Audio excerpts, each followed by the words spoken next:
Earth signs, tignan po natin kung ano yung mensahe para sa'yo ngayong araw. Keep in mind po na ito ay general reading lamang, so hindi po lahat ay makaka-relate, so be open-minded. Sa mga hindi pa po nakasubscribe dito sa ating channel, please subscribe na po kayo and palike na din po ng ating video. At sa mga nice pong mag-avail ng ating private readings, Lucky Stones and Amulet, makikita nyo po yung link sa description box below. Tarot Intentions by Aliana Reyes. Okay, tignan po natin ano yung mensahe, Spirit Guide, kay Earth Signs. We have irreplaceable. So, ito, pwedeng meron dito, hindi talaga kayo mapalitan. Ayan, or wala nang papalit talaga sa inyo. Pwedeng sa buhay ng taong ito, or pwede rin na mayroong ino-offer sa inyo at patuloy itong ino-offer sa inyo kahit nire-reject ninyo. Sabi, the way you love can never be matched. Ayan. So, meron dito talaga, ikaw lang talaga yung gusto. Or even dun sa position, kung ito man ay trabaho. Sa'yo lang talaga i-offer ito. Parang ipipilit nga sa'yo. Tignan natin, ano pa yung mensahe, Spirit Guide.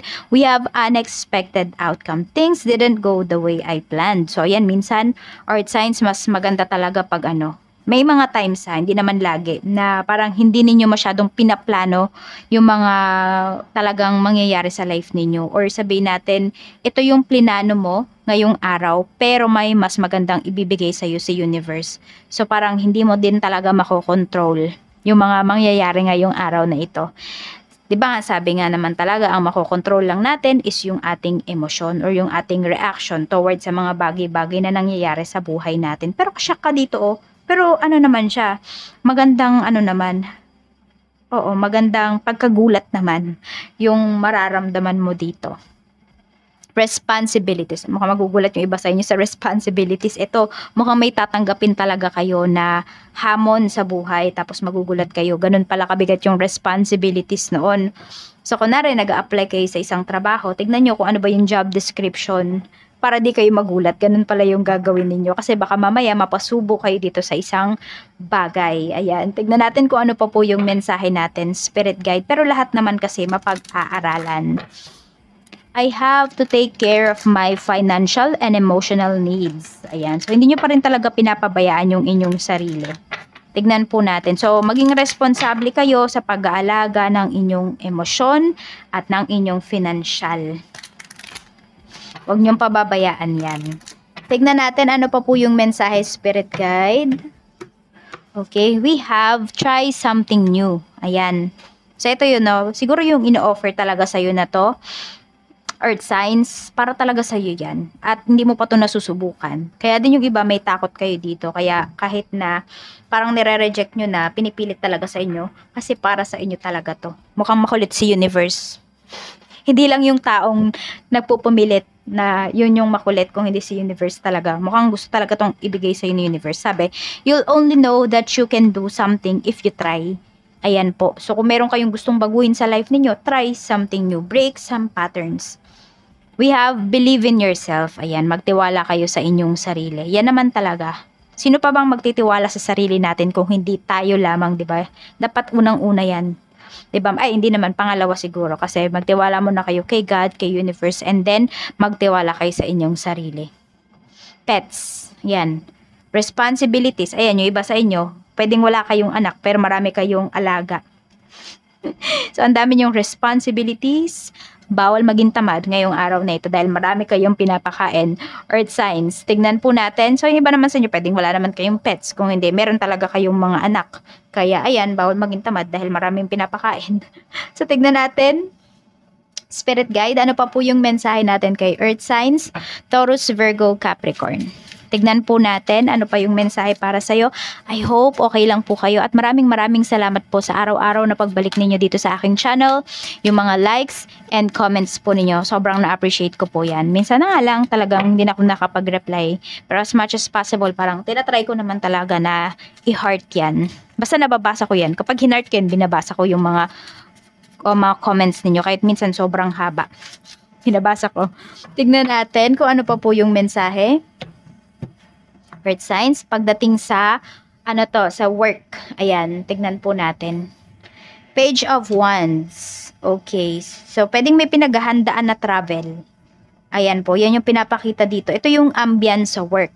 Ayan po. So, pwede rin yung iba sa inyo, baka nag-aayos kayo dito ng mga papeles para naghahanda ba yung iba sa inyo na mag-travel. Ayan, or may pag-travel kayo dito. Baka nag-aayos na kayo ng mga maleta, ganyan.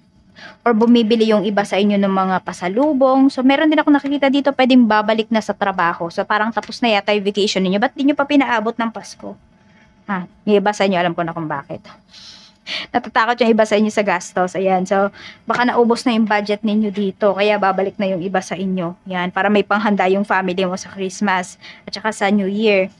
Ayan. Tignan natin kung ano pa yung mensahe. Pagdating naman sa mga co-workers mo. 5 of Pentacles. Naku, ba't ganun? Madaming co-workers mo nang hihiram ba sa'yo, Earth Signs? Parang naubos din kaagad yung pera nila. Ayun, parang mga problemado yung mga co-workers mo kasi parang wala silang mga pera dito. 5 of Pentacles. Oo, or meron kang co-worker na isa sa family members niya na parang nasa ospital yan. So baka hingan kayo ng tulong. Lahat kayo ng mga co-workers niya. Yan po. Oo. Tignan natin. Feeling niya kasi kayo lang yung makakatulong sa kanya. Siguro ayaw din siyang tulungan ng ibang tao. Medyo nakakalungkot yung energy na to. So tignan natin pagdating naman po sa'yo. We have 3 of Swords. Ayun nga, heartbroken yung iba sa inyo.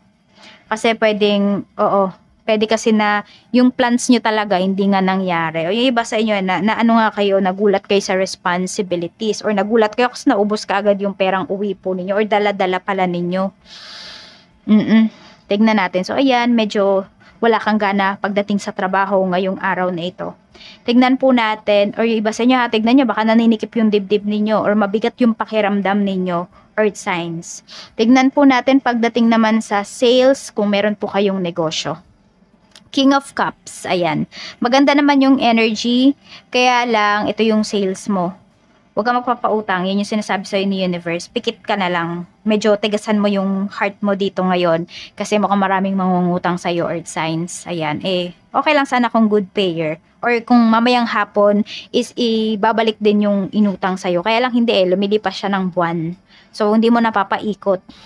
Yung dapat ay kita or yes, yung tubo mo doon sa Or even nga yung puhunan mo. Hindi rin. Kaya tignan naman natin pagdating sa mga staffs mo if mayroon King of Pentacles. Ayan.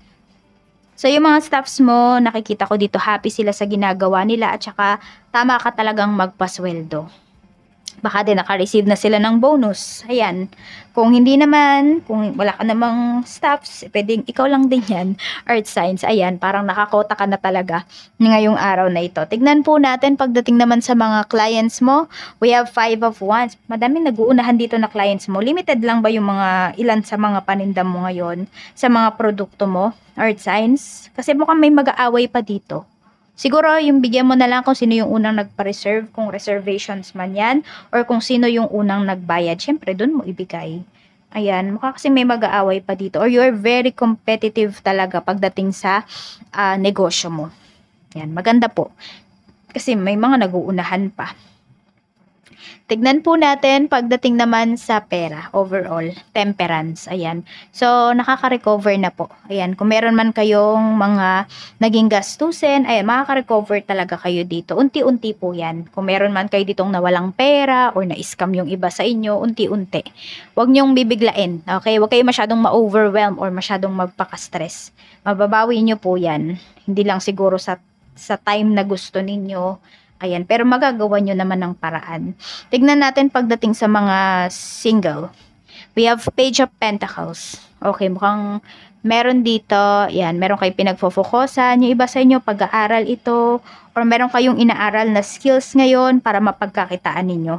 So, pagdating sa love life, yung iba po sa inyo, pwedeng meron dito is ine-entertain ninyo. Pinag-aaralan nyo kung seryoso ba yung tao na yun or hindi. Death card. Seryoso naman yan po sa inyo. Ayan. New beginnings to Kaya kung ready na kayo talaga na pumasok sa isang relationship, okay. Magkakasundo kayo nung tao na ito. Na kung meron kang kinakausap ngayon, yan po. Tignan natin pagdating naman sa mga in a relationship. We have 2 of Pentacles. Nakukulangan sa oras. Ayan po, alam nyo, kahit nakukulangan kayo sa oras with your partner, ayan, sa mga karelasyon ninyo, is hindi pa rin naman kayo pinapalitan. Oo, pero kailangan nyo syempre dito na maglaan ng oras din sa person po ninyo. Seven of Swords, ayan. Kasi, syempre, baka maghanap ng kalinga sa iba. We have Seven of Swords, oh. Yan, mukhang nag-aaway yung iba sa inyo. Sabihin mo sa kanya, okay? Or sabihin mo sa person mo kapag hindi mo siya mabibigyan ng oras. O kaya naman, sabihin mo sa person mo, sabihin niya lang sa'yo kapag kailangan mo siya, kapag, kailangan niya na makakausap, ganito, ganyan. Kasi baka sa iba niya hanapin. Wag nyo rin naman papabayaan yung inyong relationship. So, tingnan natin pagdating naman sa mga married, we have Ace of Cups, at mayroon tayo ditong Five of Swords. Ayan, may nasasaktan dito. Nakita nyo, pure love yung binibigay nyo. Ang dami yung sinacrifice. Alam mo kung ba't nasasayang? Kasi, ayan, umaapaw yung pagmamahal ninyo dito sa inyong asawa. May Five of Swords kasi tayo dito. Mukhang may naninira sa relasyon ninyo. At yung asawa mo, pwede na nakikinig dun sa mga paninira na yon. So, parang alam mo yung instead na sa'yo siya makinig, nakikinig siya sa ibang tao.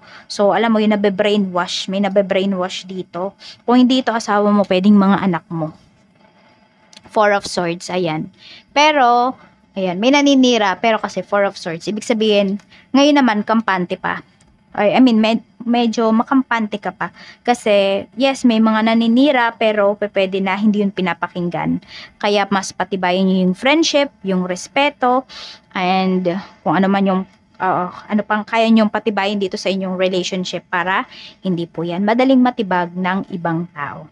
So, ayan lang po yung mensahe para sa'yo, Earth Signs. Maraming salamat po. Mag-iingat kayo always and more blessings to come.